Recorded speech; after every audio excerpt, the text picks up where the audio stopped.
Hi, my name is Severine Tarayre, and cancer is jerk because it shows up when you are like at the peak of your life and not expecting it and making like a big mess. Uh, Uncorking a Story presents Cancer is a Stupid Jerk, a podcast where we share real stories from fighters, survivors, caregivers, and healthcare heroes who stand face to face with cancer and say, not today. We're all about embracing the laughs amongst the tears, finding elements of joy and lessons along the way, and proving time and again that love, laughter, and community are important tools on the treatment journey. So, whether you're in the thick of the fight, cheering someone on, or just here to be inspired by incredible tales of courage, resilience, recovery, and the undeniable power of the human spirit, you're in the right place. Because together, we're showing cancer that it picked the wrong fight. Now here's your host, Mike Carlon. Hello and welcome to another powerful episode of Cancer is a Stupid Jerk. Today on the show, we've got Severine Tarayre, who is a French-American and 9-year triple-negative breast cancer survivor. She's an avid runner and a passionate marketing strategy researcher who was diagnosed with triple-negative breast cancer at the age of 36, just a few days after running her first marathon. She joined me on Cancer is a Stupid Jerk to share her story and her treatment journey. It's a very powerful episode. I should point out that Severine and I didn't really know each other before this interview, but we do work in the same industry. So we have a little bit of a connection there. We have a connection as well because we're both avid runners. And she was treated at Memorial Sloan Kettering, MSK, which is where my brother Greg was treated for lung cancer. And a very powerful conversation. I think we touch upon things like how cancer impacts a career, how it impacts family life, and some silver linings that came out of her cancer journey. So without further ado, let's get right to Severine's story. Well, tell me, where does your cancer story begin, and paint a picture for us of sort of what your life was like, right before your diagnosis. yeah, so I was actually like training for my first half marathon. So I started running in my not in my late, in my mid 30s, because it's been 10 years I've been running. And so I was in New York like a lot, like in the park, and it was hot like now and always like in sports bra. And I really like I saw that I noted like I had noticed like a lump like in my breast, like, and I didn't have much breast, so it was easy like to like realize it. And I don't know if also I was a bit more sensitive because I had a very good friend who just got a recurrence of her breast cancer, so maybe I was more also listening to my body. So I didn't schedule like an appointment just after that first half marathon. And that's how the story started. Like we found that the lump was not a nice lump to have. And this is the beginning of a long, like 8-month treatment. So not a lovely lady lump as the song goes. Well, tell me. Well, I do want to talk more about the cancer, the diagnosis, and your journey there. But I have to ask about the running because I'm an avid runner myself. Which half marathon were you going to run in New York? So that was the Brooklyn half. It was my first. I did it two more times. I did 3 times for Brooklyn half. Is that the one that ends in Coney Island? Yes, Yeah, exactly. I did that one last year, and so I live in Connecticut, Okay. and not the easiest race to get to or get home from if you don't live in New York City. So Yes, correct. I had somebody drop me off at like 6 o'clock in the morning, and then the race begins, and then it's very fun to end at Coney Island. I love that stretch, at the end of that race. But then leaving Coney Island is not easy. Yeah, I know. And And I think you were lucky last year because I think this past few years it's been sunny, but when I started, so it was 2014, no, 2015. And for years that half marathon has been just rainy. And it was that my first half marathon was in the rain in Coney Island. Like everyone sold me like the picture, yeah, you're at Coney Island and you can run in the sea, like in the but it didn't happen that year. It happened to my last one. So that's why I'm not doing any more of a Brooklyn half, because I have a very great memory of the last one with the perfect weather. So I don't want to run it again. Keep that as a last memory. Actually, it did rain on mine. And I remember it was cold as well. So I got to Brooklyn. My feet were all, I Yeah. mean, you run a race like that and your feet are never great afterwards. And I just remember taking the subway back to 14th Street and then transferring to Grand Central, transferring trains. And I was just miserable the whole ride home. And I was freezing. I was cold. My phone stopped working because it was waterlogged. It was Mm. Oh God. not a Yeah, fun I got time. that also. But so what else was going on in your life professionally at the time? So you had this big, half marathon. That's a huge accomplishment. What's your professional life like at this time?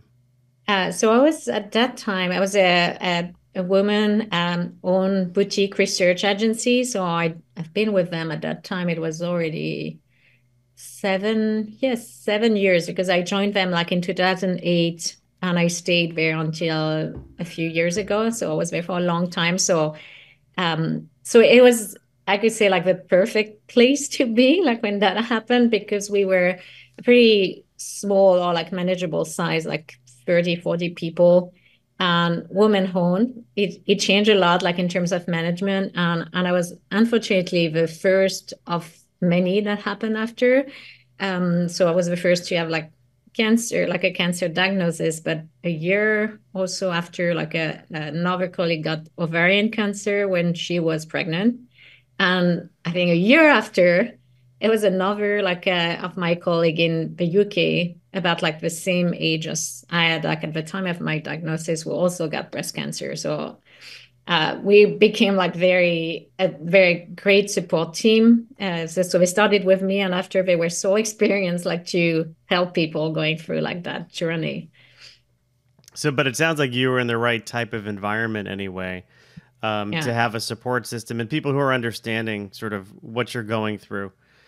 But tell me about your treatment journey and the impact that had on your life. Yeah, so I should start like with the type of breast cancer that I Oh, sure. had is most, like I would say like 80%, and I'm not sure exactly of the stats, but like the majority, like a large majority of breast cancer are hormonal dependent. So we know them very well, like the recurrence chances are pretty like low, or like treatments are very good. There are a lot of targeted like treatments, but we are like 15 to 20% that are what we call triple negative breast cancer. It's aggressive form of breast cancer. It's most common among African American and young people. So I won't get into the details of what it means, but like it's in terms of treatment, it means that we have to get like the most aggressive treatment, because it's aggressive cancer and it grows very fast. The recurrence chances are higher like the first 3 years. Um, and it's so like it's a double when you get the diagnostic. Like first they tell you, okay, you have breast cancer, and when they tell you triple negative breast cancer, you can see just like from the healthcare professional around you that it's not a good one to have. I got like the full like package, as I would say. We start like with for that type of breast cancer, we start with chemotherapy, because the goal is to really make the fastest as possible, make the tumor like shrink like as much as possible, to avoid like it spreads outside also of the breast. So I did probably 3 or 4 months of chemotherapy, and the surgery comes after. And in my case, I did a double mastectomy, because the tumor was still kind of big, like it was stage 3, like 3 centimeter. And after the surgery, double mastectomy, reconstruction, of temporary reconstruction, I did 5 weeks of radiotherapy, and then like another reconstruction, and also a big difference compared to I was like the hormonal, the more like regular breast cancer, is that most of it, you probably like if you have people in your family or friends who got breast cancer, they have like a treatment called tamoxifen for 5 or 10 years that helps like with recurrences. So it has also a lot of like side effects. But for me, like after the treatment, there's nothing, or at that time at least, it has changed a lot, like in 9 years, but there was nothing they could do to avoid recurrence. So once you've done all this thing, chemo, surgery, and radiotherapy, it was kind of you hope and pray that it doesn't come back. I did something a bit different because I took part of clinical trial, but I we won't know until 10, 15 years if it was useful. Yeah. I just hearing the name triple negative, breast cancer, it doesn't sound good. It almost like it's like the medical community needs like a branding expert to come in and maybe rename some of these things because, triple negative just it's bad when you hear that term. Yeah, and it's I always like forget about the detail, but it's that you don't you they test like different like your reaction to hormone or something like this, and it for me like it was negative on all like on this three. So, but yeah, there's it's more like a technical like aspect how they came with a name, but yeah, it's not a good Not one. a good one. Was there a history of breast cancer or any kind of cancer in your family? No, so I was joke also that I was a perfect case study for my hospital, and I could see it because I got the best like the chief surgeon like in the I was treated here at the Memorial Sloan Hmm. Kettering, and they give me like kind of a head like of each services like surgery like oncology because I was 36, yeah, I was 36, no history of breast cancer or any cancer like really in my family except like my granddad, but it was old, so they don't really um, look at this like as something that's more in the family like for and also I was like at a healthy like lifestyle because I was eating healthy. I just ran like a half marathon and was really like active. So they were very curious about my case. So and also like because I'm in research, even if it's not medical research, we have like that mind of I want to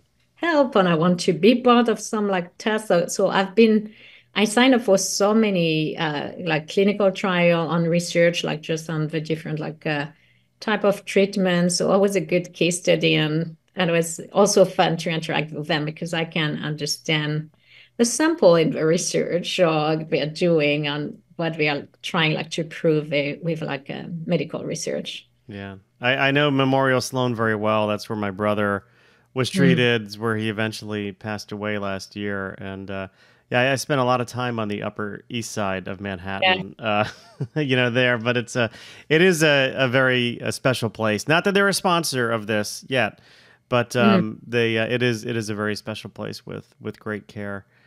Yeah. So how did you manage the treatment and a career, or did you put your career on pause during this time? No, I continued working the full like 8 months. So there was like a month or so, maybe a bit more, where we tried to figure like what was the approach because they were like my oncologist especially was very careful about understanding everything in my body, what was going on. So they pushed back a lot of time, like the chemotherapy, and we started right, I think, at the end of a school year. I remember that because my kids, like, I had a 5 years old at that time and a 10. And it was all that time where you had like the end of your party and had to rush to the hospital at the next minute, at the last minute, because they needed to do another exam or they needed to push back to do the chemo. So I've always worked like even during the chemo, and it was before COVID, so it was not remote. Even my company was flexible. We were not at all into the flexible 2 days home, like 3 days of office. I was going to the office every day, and I was the only thing that I was paying attention is I was going after rush hour, so I was going to the office around 10 a.m. just to be in the subway when there are like less people. But I know much nothing. Like now, like I'm thinking of this, I'm like, wow, because I did that like until probably like the end of chemo, and as you are doing like more session, your body become weak, and you can get like anything that can be small for any people, but any infection. So I was going to the office. My chemo was on a Wednesday afternoon, so until the Wednesday morning, I was at the office. going to the Upper East Side in the afternoon, and I was working remote like Thursday, Friday, because like the next day are like a bit difficult after chemo, and the Monday it was 5 days after the chemo. I was back to the office for another week without treatment, and again and again. So it lasted like 3 months like this. Like the end was a bit like the chemo is the most difficult part. So I worked all the time, but like, yeah, my company was very flexible. I'm not sure like I was really 100% efficient, like really towards the end of the chemo. But I remember going to presentation on present reports during chemo. Um, and after I got 4 weeks of leave for the surgery because you need to stop. Like there's at some point you cannot move your arms or you have limitation like physically. So I had a 4 week leave at that time. Radiotherapy, like it was just like I was going the morning before going to the office. So it was very easy. Yeah. And I mean, I know what you do for a living, but can you explain the type of work that you do Yeah. for our listeners? Yeah, so I work in market research, like all consumer insights as well. Say like so, I was working at that time like in a boutique research agency, so doing like research a lot on food products, like the new products that will come in your supermarkets, like in a few years or a few months will be a bit like short, but like more like a few years. So testing them like with consumers. So I was working there at that time after like I moved a little bit into brand agency. So, but still in the insights world of understanding consumers on how we can meet their needs and create new products. And just because I come from that industry as well, and I know that it's not an easy job in the sense that it does require a lot of thinking.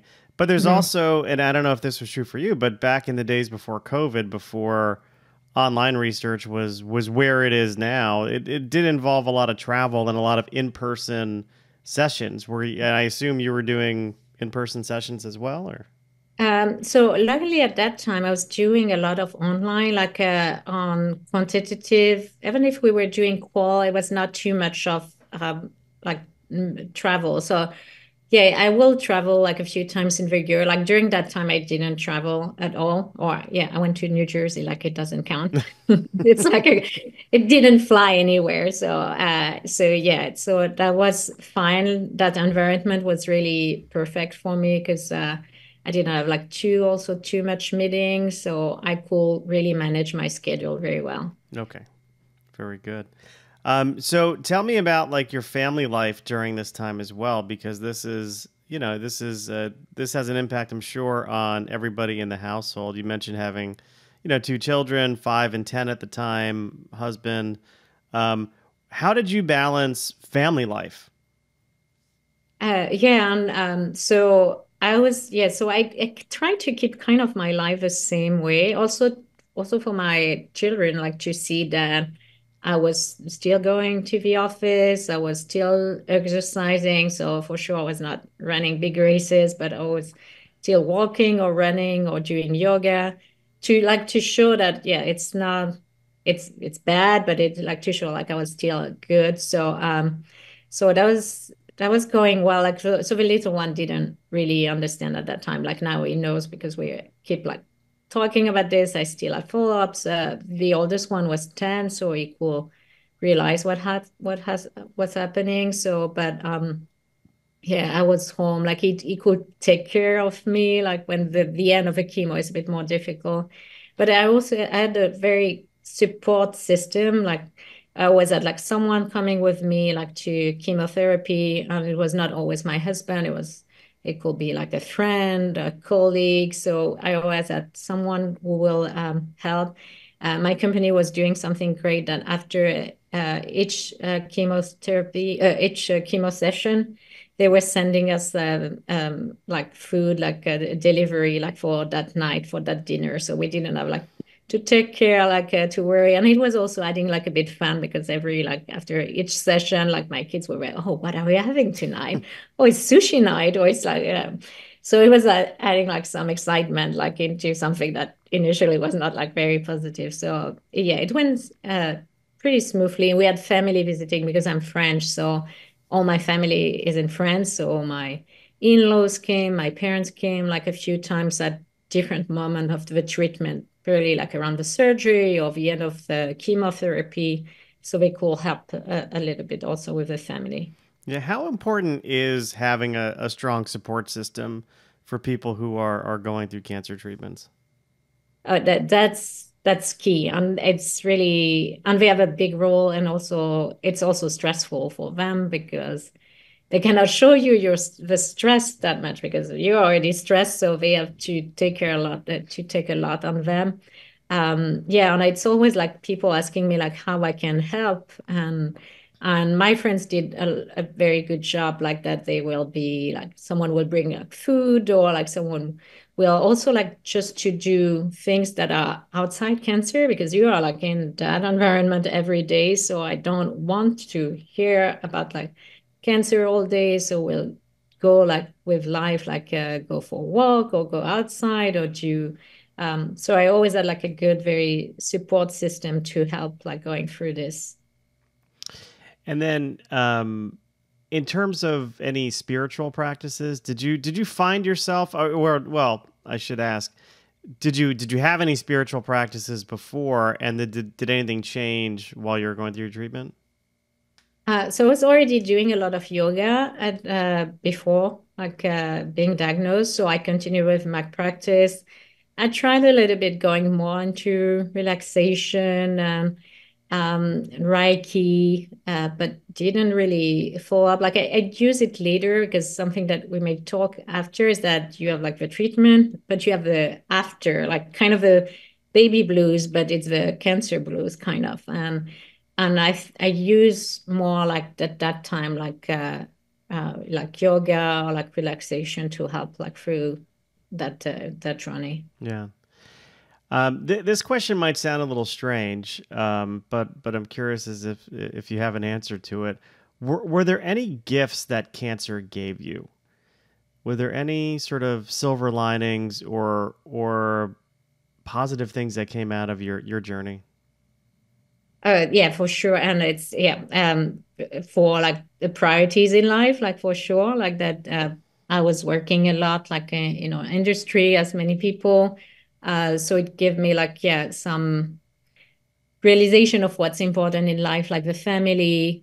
I didn't make sometimes I feel like I should have made like more drastic changes in terms of like work-life balance. I did some, but not always like as much as I wanted.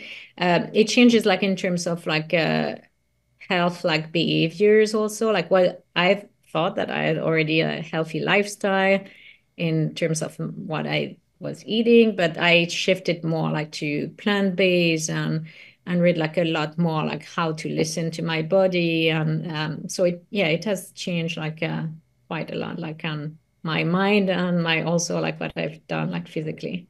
Yeah. What words of advice, if any, would you offer to somebody who, just got the news that they have been diagnosed with cancer? What would you say to that person?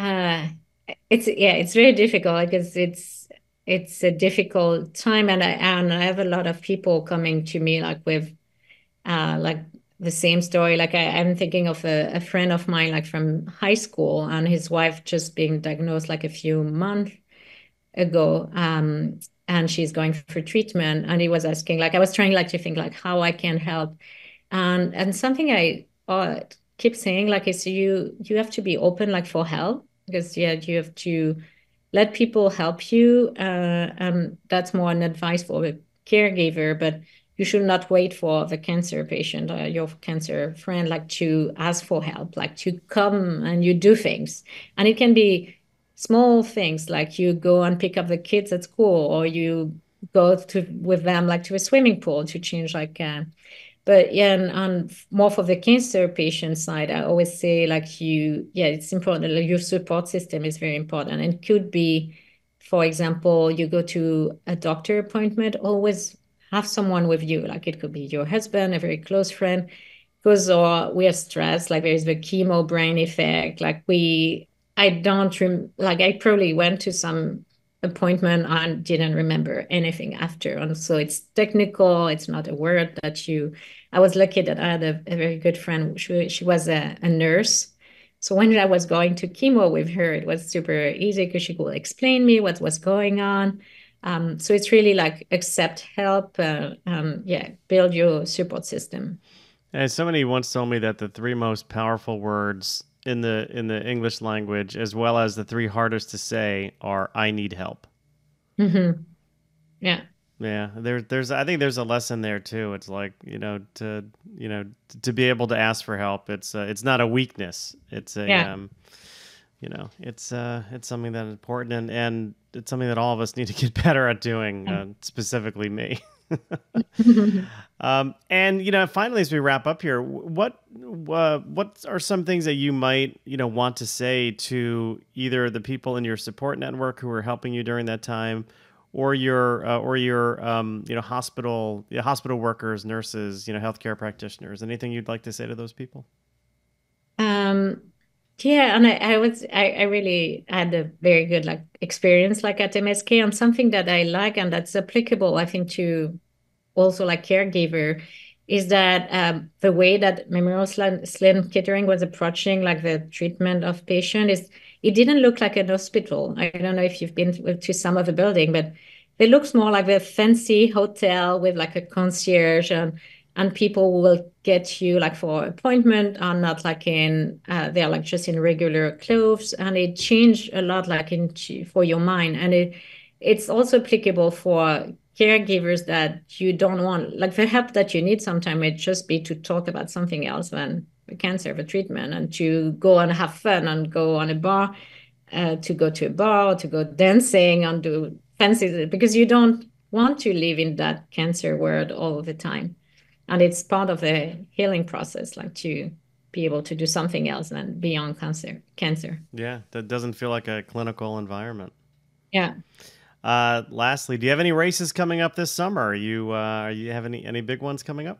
So this year I've been pretty light and I got just injured at my last half marathon. Like I did Jersey City and did training mistake. Like I spent a bit too much time like training. But I'm doing I have like a 4 miles coming, like the Achilles one next weekend. And the next big one will be Bronx 10 mile in October, I think September Oh, or fun, October. Yeah. fun. I did Jersey City this past year in April. Oh yeah, so that's the one. I did it with an injury and it was not fun. Like Yeah, the half of a full did you I do? did the half. I did the half. It's funny. I crossed the finish line of a half, and I say to myself, I don't know how people do this again. Like I don't know how they just keep going and do another 13.1. Yeah, I've done the New York Marathon 3 times. So one in 2017, which was kind of my victory, uh, like a race, because it was planned. Like when I got the diagnosis, I was actually trying to do my 9+1. So Yeah, technically, I could have ran the New York Marathon in 2016, but it didn't happen. I just got the shirt because I was already signed up, but I like too much like going on medically to run it that year. But I ran it 2017. I was, yeah, a lot of like emotion doing that, but seemed like now I'm not sure I want to do another marathon, but we'll yeah, see. it's tough. My brother and I. So he was diagnosed with lung cancer in 2020. And in 2021, he and I ran. We have a race. We live in Connecticut, so we have a race on the 4th of July called Four on the Fourth. So Mhm. me, him, and his wife Carolyn did that race together, and he did it basically as giving the middle finger to cancer, specifically lung cancer, because hey, here he is with lung cancer, and he's running a 4 mile race. Yeah. So that was a very. Was watching those two cross the finish line holding hands is a wearing these t-shirts saying "Believe in miracles" is something I will never forget. Like I was bawling as I was watching those two cross the finish line. It was beautiful, but some of us turn to running as therapy, and it sounds like you do as well, right? Yeah, I should say I use it a lot like after, because for me like the after like the post treatment was a difficult time like more mentally, and I use running like as a therapy. And I don't say that it's the if you need treatment, like, and you need like mental health treatment, it's really fine and you should really use it. But my way was to use like running as a therapy, and it worked well. Yeah, very good. Well, Severine, thank you so much for stopping by Cancer is a Stupid Jerk and sharing your story with us. Thank you. Thank you for having me. Thank you for joining us today on Cancer is a Stupid Jerk. We hope you found inspiration in today's episode and felt the strength of a community that refuses to let cancer have the last word. Remember, you're not alone in this fight, and every step forward is a victory. Join us every Sunday for more stories of resilience and recovery, and make sure to subscribe to our podcast on YouTube or your preferred podcasting platform. If you want to follow us on social media, you can find us at Stupid Jerk Cancer. If today's story moved you, consider sharing it with a friend or somebody who might need a dose of inspiration and encouragement. For all you bibliophiles out there, please check out our sister podcast, Uncorking a Story, which features interviews with best-selling authors. Until next time, keep laughing, keep loving, and keep fighting. This is Mike Carlon reminding you that together, we're unstoppable.